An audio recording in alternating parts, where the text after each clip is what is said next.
जय हिंद साथियों। एलएमएल जनता की आवाज में स्वागत है सभी दर्शकों का। मैं हूं क्रांतिवीर पत्रकार मदन लाहौरिया। चर्चा बुलंद है कि अमीरों का कोरोना गरीबों को खा गया, गरीबों की सुनो है सत्ता के अंधों। आज इस विषय पर हम एक गंभीर चर्चा इस कार्यक्रम में करने जा रहे हैं। हमारी इस वीडियो को अंत तक पूर्ण रूप से सभी दर्शक देखें। इस वीडियो के साथ ही हरियाणा के गुरुग्राम शहर के द्रोण पटरी ठेली रेडी पटरी फेरी के महासचिव राजेंद्र सरोहा जी का जो उनसे बातचीत का अंश इस वीडियो में साथ है। कृपया इस वीडियो को सभी दर्शक अंत तक पूर्ण रूप से देखें। साथियों, आज हम इन गरीब वर्ग के लोगों के विषय पर एक गंभीर चर्चा इसलिए कर रहे हैं कि जो कोरोना महामारी का जो हमारा समय आया, उस महामारी के दौर में पिछले वर्ष 2020 में जो हमारी भारत की सरकार और हरियाणा सरकार के द्वारा लॉकडाउन करने का जो फैसला लिया गया था, उस लॉकडाउन में भी ये जो गरीब वर्ग के लाखों लोग मजदूर, मेहनतकश मजदूरों को गुरुग्राम शहर से बड़ी भारी संख्या में अपने गांव की तरफ पलायन करना पड़ा और लाखों की संख्या में मेहनतकश मजदूर बेरोजगार हुए।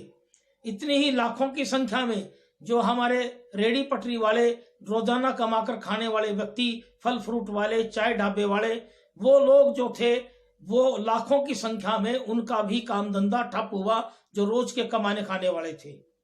इसके दूसरे पक्ष में अगर हम देखते हैं, जो संपन्न साधन संपन्न परिवारों के लोग थे, उनके उद्योग फैक्ट्री वाले जो लोग थे या रिटेल सेक्टर के जो अमीर लोग थे, उन लोगों ने अपने बैंक अकाउंट से पैसा इकट्ठा करके अपने घरों में वो 4-4, 6-6 महीने उन्होंने निकाला। इसमें कोई दो राय नहीं कि महामारी के दौर में संघर्ष सभी का था, परंतु साधन संपन्न लोगों के बैंक अकाउंट की मदद से उन लोगों के खर्चे चलते रहे और वो कोरोना के पीरियड को बड़े आराम से निकाल गए। उसके बाद सर्वाइवल के लिए उनके पास साधन भी बचे।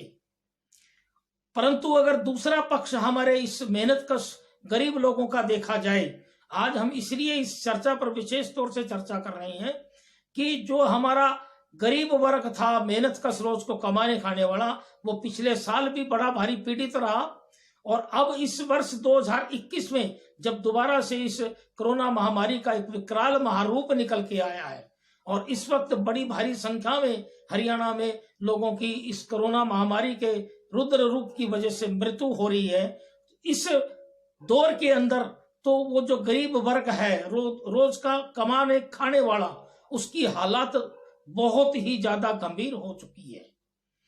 और इस दौर के अंदर अगर हरियाणा में पूर्णतः लॉकडाउन कर दिया गया तो वो गरीब वर्ग पूरी तरह तबाह हो जाएगा। उसकी बहुत बुरी हालात आज भी है और इन दिनों में जो हरियाणा सरकार का एक फैसला आया शाम को 6 बजे दुकानें बंद करने का, उसमें विशेष तौर से हम हरियाणा सरकार को हमारे इस चैनल के माध्यम से संदेश देना चाहते हैं कि जो साधन संपन्न लोग हैं उनको पहले भी कोई ज्यादा फर्क नहीं पड़ा था और आज भी उनको कोई ज्यादा फर्क नहीं पड़ा है। अगर कोई साधन संपन्न लोग हरियाणा के प्रशासनिक अधिकारियों को अगर कोई ये राय मशवरा दे के हरियाणा के गुड़गांव शहर में लॉकडाउन पूर्णतः लगाया जाए तो वो बेहद गलत होगा। वो साधन संपन्न लोग इन गरीब लोगों की समस्याओं को, इनकी पीड़ा को नहीं समझ पा रहे। हम हमारे इस चैनल के माध्यम से बात पुरजोर तरीके से कह रहे हैं कि भारत में जब कोरोना आया तो बाहर के विदेशों से वो साधन संपन्न लोग ही हवाई जहाजों से लाखों की संख्या में आए थे और विदेशों से कोरोना लेकर के आए थे। ये बात और ध्यानार्थ है सबके कि जो गरीब वर्ग है ना तो कभी हवाई जहाजों में चलता, ना विदेशों में जाता। हमारा हरियाणा का लाखों की संख्या के अंदर जो रोज का कमाने खाने वाला व्यक्ति है, आज उसको सबसे ज्यादा अस्पतालों में भी सफर करना पड़ रहा है और उनके ठेली पटरी वालों के जो धंधे बंद हैं और जो शाम को 6 बजे के बाद उन पे बंदी का जो आदेश दिया गया वो बेहद गलत है। शाम को 2 घंटे का ही काम होता है इन गरीब लोगों का, और उन 2 घंटे के काम को ही अगर चौपट कर दिया जाए तो वो क्या खाएंगे, उनके बच्चे किस प्रकार पलेंगे। और दूसरा, उनमें अगर कोई बीमारी आती है तो उन परिवारों के लोग हॉस्पिटल में जाते हैं तो वहां भी उनको ना तो बेड मिलता है, ना ऑक्सीजन मिलती है, ना वैक्सीन मिलता है। चाहे सरकारें कितना भी दावा करे जाएं, इन गरीब लोगों की अस्पतालों में भी नहीं सुनी जाती। इसी प्रकार हमारे हरियाणा के हिसार नगर से आज एक नई घटना एक और आई है कि एक गरीब वर्ग की महिला 3 रोज से हिसार के सिविल हॉस्पिटल के अंदर तड़फ रही है। अपने बच्चे की उसके बच्चे की मृत्यु हुई है, उसका पार्थिव शरीर उस गरीब महिला को नहीं दिया जा रहा। वो चक्कर काट काट करके थक चुकी है और रो रो के उस महिला, गरीब वर्ग की महिला का बुरा हाल हो चुका है, और जो डॉक्टर हैं, सीएमओ हैं, उनसे दुर्व्यवहार कर रहे हैं। इसी प्रकार हिसार नगर से एक और घटना आई कि वहां पे कोविड के मरीजों का दाह संस्कार करने के लिए हिसार के मुख्य शमशान घाट में जो पार्किंग में सरकार ने व्यवस्था की थी, वहां पर 2 ग्रुपों के अंदर झगड़ा हुआ और विवाद हो गया, और ये फैसला लिया गया उन ग्रुपों के द्वारा कि कोविड के मरीजों के लिए अलग से संस्कार की जगह बनाई जाए। तो ये सभी साथी इस बात को गंभीरता से देखें। हालांकि आज हरियाणा के मुख्यमंत्री माननीय मनोहर लाल जी खट्टर ने हरियाणा के कुछ सरकारी हॉस्पिटलों का अचानक दौरा किया है। उन्होंने औचक परीक्षण करके वहां के हालात जाने हैं।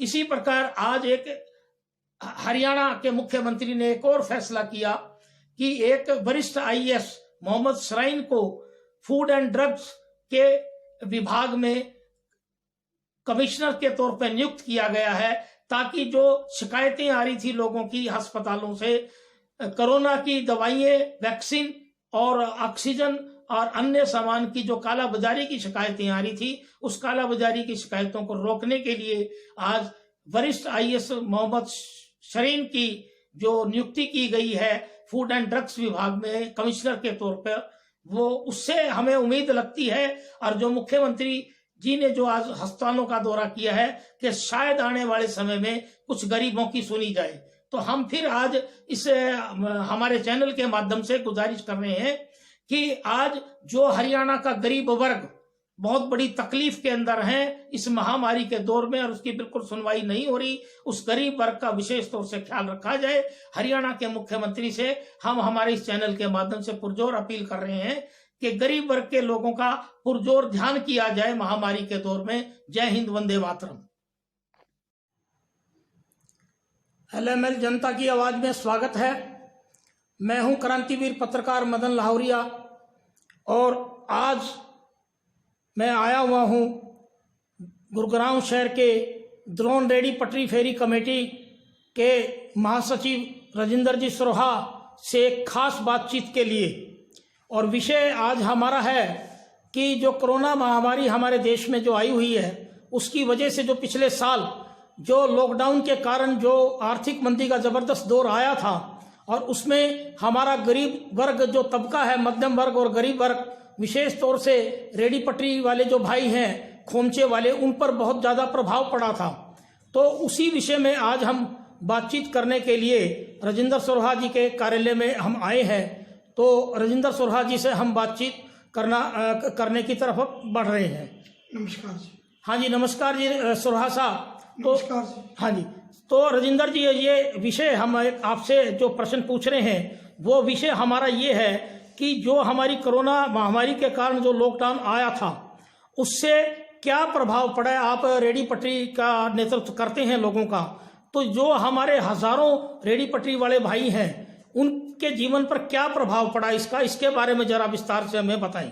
देखिए, जैसा कि आपको मालूम भी है, रेडी पटरी वाला जो मजदूर है वो बहुत पैसे वाला नहीं होता, वो अपनी ज़िंदगी उधार से चलाता है, और हर रोज़ के हिसाब से वो अपनी उधारी भी चुकाता है, अपना काम भी करता है, अपना परिवार भी पालता है। इस प्रकार से जब आप उसको देखेंगे, तो जब आप उनको काम नहीं करने का अवसर मिलता, तो उनके सिर बहुत कर्जा चढ़ जाता है, परिवार चलाने में उनको मुसीबत आती है और वो बहुत परिवारों के विघटन का बड़ा कारण भी इस तरह से उनके साथ हो रही है ये घटना। तो इसका मतलब ये माने हम कि जो कोरोना महामारी में जो लॉकडाउन की वजह से उन गरीब लोगों को जो दिक्कत आई है, तो उसके मद्देनज़र अब जो दोबारा से कोरोना महामारी का जो फेस आया है वर्ष 2021 में, और इस वक्त जो हरियाणा सरकार ने शाम को 6 बजे बंद करने का जो आदेश दिया है, इसको आप किस एंगल में मानते हैं? मैं ऐसा मानता हूँ कि सरकार प्रयोग कर रही है और वो प्रयोग अव्यवहारिक है, क्योंकि अगर कोई काम पे जा रहा है और वो काम से लौटता है तो 6 बजे का समय उसका काम से लौटने का है, और हमारा भी पटरी रेहड़ी लगाने वाले लोगों का आमतौर पर यही 1-2 घंटे का समय रहता है कि उनकी दुकानों पे कोई लोग आते या जाते सब्जी खरीदते हैं, कोई बीमार है तो फ्रूट खरीदता है, कोई और सावधानी पूर्वक चीज़ें ले पाता है, और इसी समय में उनको काम करने से रोक दिया जाता है। तो ये उनके साथ एक सरकार का अव्यवहारिक पक्ष है।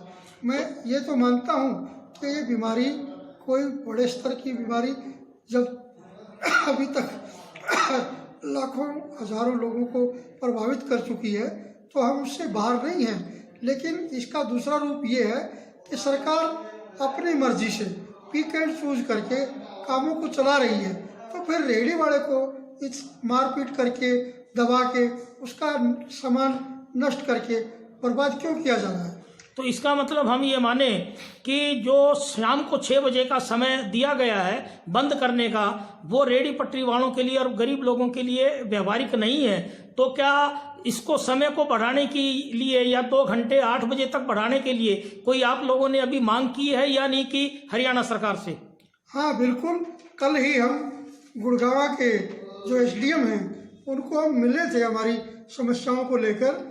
वहाँ से हमारे को एक पत्र दिया गया है, ये धारा 144 का पत्र है।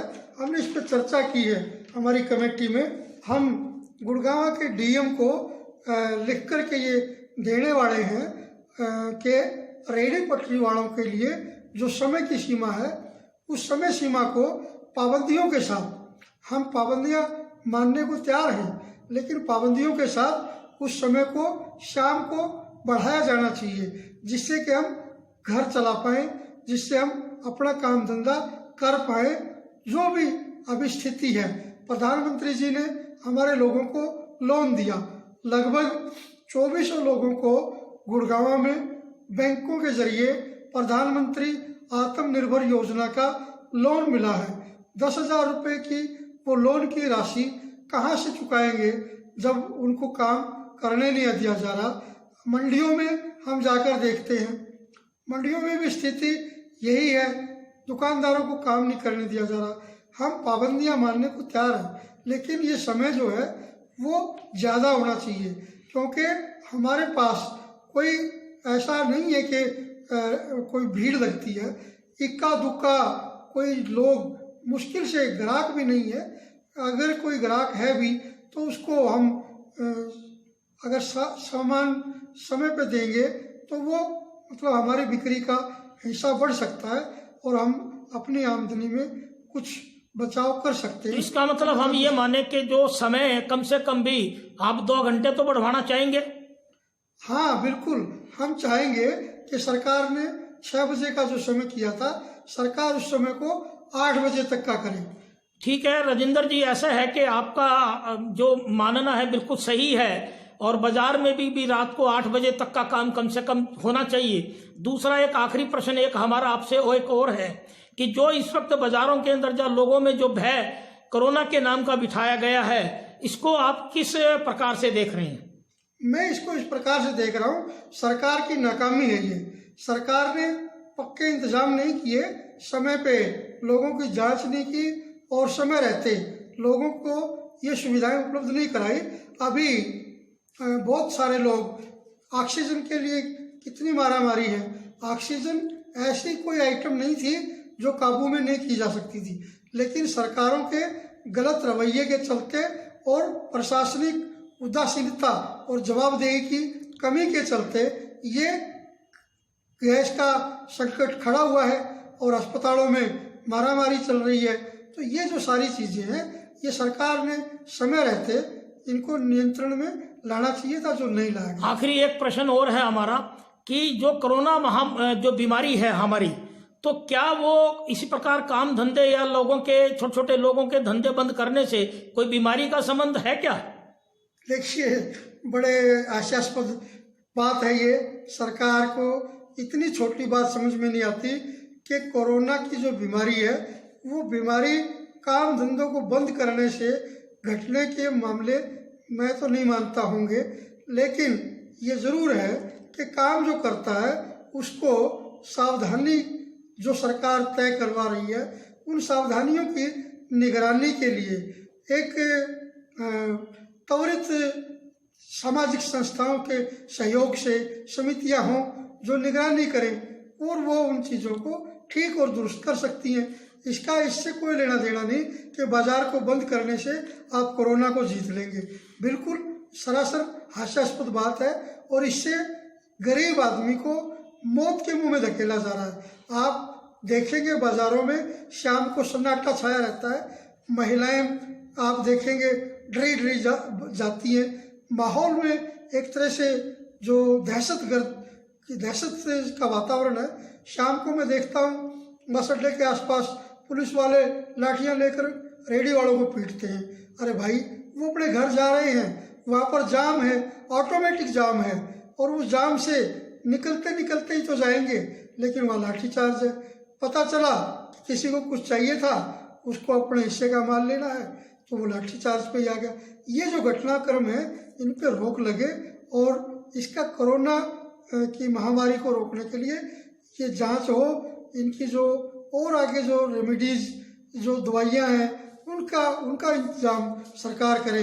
वो हो नहीं रहा है और मतलब मजाक जैसी चीजें चल रही हैं, सही नहीं। तो बड़ा धन्यवाद आपका राजेंद्र जी। तो आपका भी मानना ये है कि कोरोना महामारी का जो लॉकडाउन या जो काम धंधे बंद करने से जो स्थिति बनाई गई है वो बड़ी हास्यास्पद स्थिति है, और कोरोना का उस काम धंधे बंद करवाने से कोई मतलब नहीं है। बड़ा धन्यवाद आपका हमारी इस बातचीत के लिए।